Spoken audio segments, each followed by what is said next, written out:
février 2019, des groupes de familles de personnes migrantes décédées se sont rencontrés à Oujda pour une première journée de commémoration.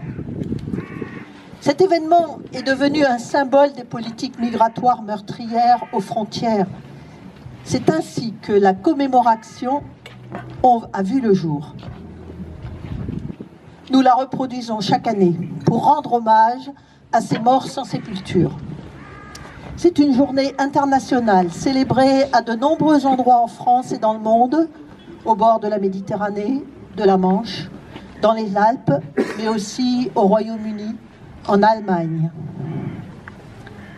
L'année 2024 à la frontière franco-britannique s'est clôturée par un terrible bilan.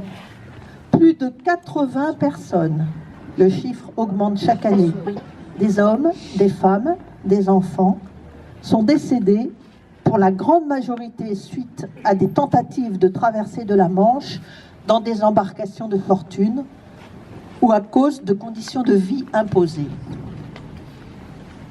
Nous sommes ici pour protester contre cette politique qui empêche une partie de l'humanité de se déplacer, de sortir de son pays.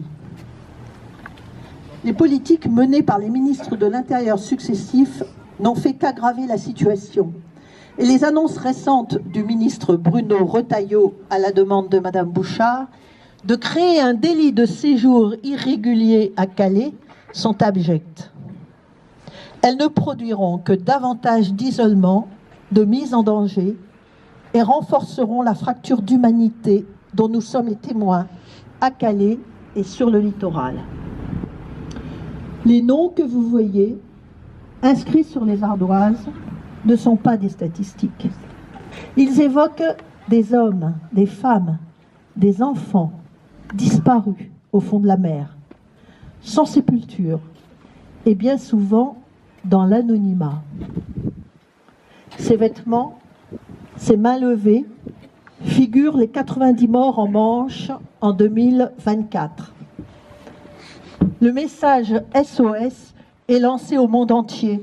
Nous sommes 8 milliards sur une seule planète et nous ne voulons pas que des personnes meurent sur nos plages. Nous proposons 1 minute de silence pour honorer leur mémoire.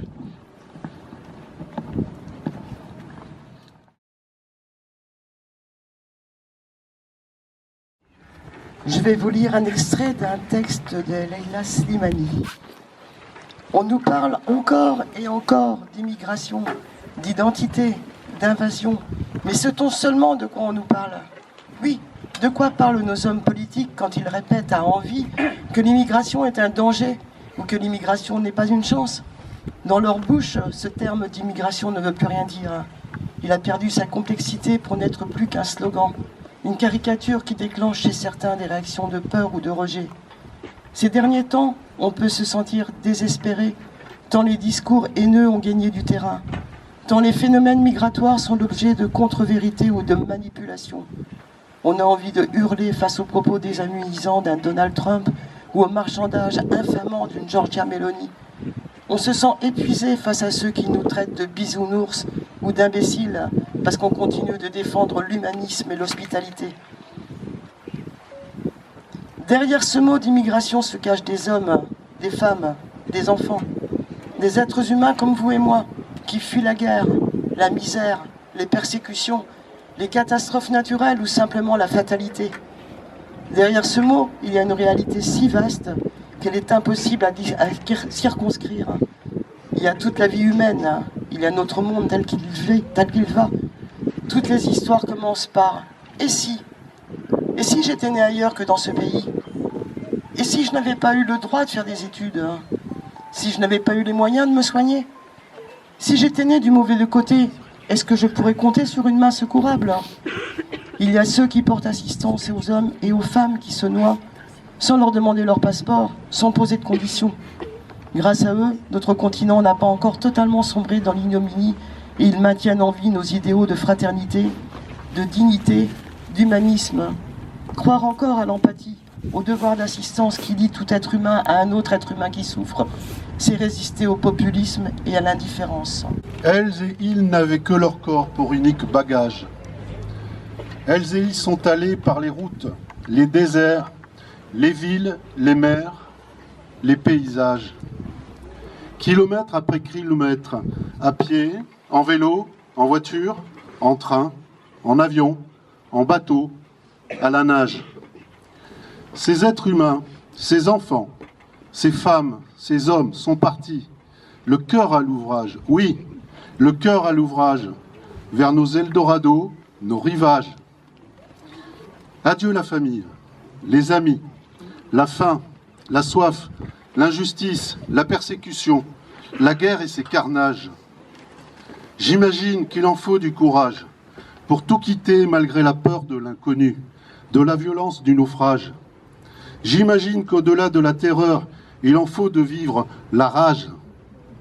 Pour certains trop nombreux, en chemin aux frontières, nos plages, par nos lois, par la mort a été stoppé violemment et définitivement leur périlleux voyage, leurs illusions, leurs mirages. Aujourd'hui est un pèlerinage, un hommage à celles et ceux que nos mains n'ont pas secourus, protégés que nous sommes derrière nos grillages. Mais qui sont ceux qui sont en cage? Je me le demande, je vous le demande. Oui, s'exiler pour vivre, pas pour mourir. L'article 13 de la Déclaration universelle des droits de l'homme de 1948 déclare: toute personne a le droit de circuler librement. Toute personne a le droit de quitter tout pays, y compris le sien, et de revenir dans son pays. Dans la réalité, certains ont ce droit et d'autres pas. Pourquoi? 3 millions de Français vivent à l'étranger. Pour eux, le voyage en toute sécurité. Pour les migrants, en revanche, une traversée au péril de leur vie. Pourquoi? Qu'importe les guerres, les dictatures, la misère qu'ils ont essayé de fuir. Qu'importe si ce n'est jamais par plaisir qu'on met sa vie en danger dans les eaux glacées de la Manche. Pourquoi? Dans toute l'Europe, pour les arrêter, nos gouvernements ont mis en place un système de surveillance très élaboré. Policiers, drones, caméras, barbelés, murs. Pourquoi? Que craignons-nous? Sont-ils tellement dangereux qu'il faille les chasser à n'importe quel prix? Les gouvernements européens prétendent vouloir éviter les naufrages et assurer la sécurité des personnes. En réalité, ils poussent les migrants aux abois vers des solutions désespérées que l'on connaît. Les gouvernements européens sont responsables de ces morts toujours plus nombreux. Messieurs les présidents, mesdames les présidentes, messieurs, mesdames les ministres de l'Intérieur, pourquoi toutes ces personnes mortes à nos frontières? De la commémoration 2025 à Saint-Aubin-sur-Mer, nous remercions avec gratitude Monsieur le maire Alexandre Berty, le conseil municipal, la commune pour l'accueil de cette cérémonie.